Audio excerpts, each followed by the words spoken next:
Okay, when you're at the main screen after you've logged in, you'll notice up to the left-hand corner right here where you'll have your name highlighted, and then there's a little option there for a thing called partner mode. Partner mode is exactly what you think it is. You hit partner mode, it allows somebody to work out with you, and you can switch between yourself and your partner throughout the workout. It's really fun, and it's a good way to challenge yourself, and quite frankly, it's nice to have a little break every now and then between the workouts, but it definitely keeps you motivated and keeps you moving forward. So all they have to do is log in with their email address, or if they've already created a username, their username or their password or their PIN.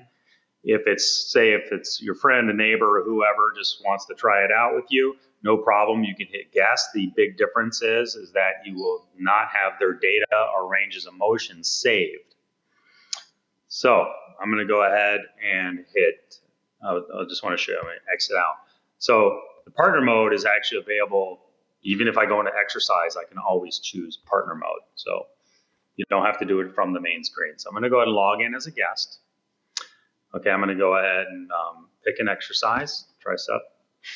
It's highlighted on me. I actually have to complete an exercise to do it. So I'm going to hit static, and I'm going to go ahead and start and do a quick exercise real quick. Boom. Okay, I'm going to go for a few seconds. I'm just doing this to show you that you got to complete the exercise first.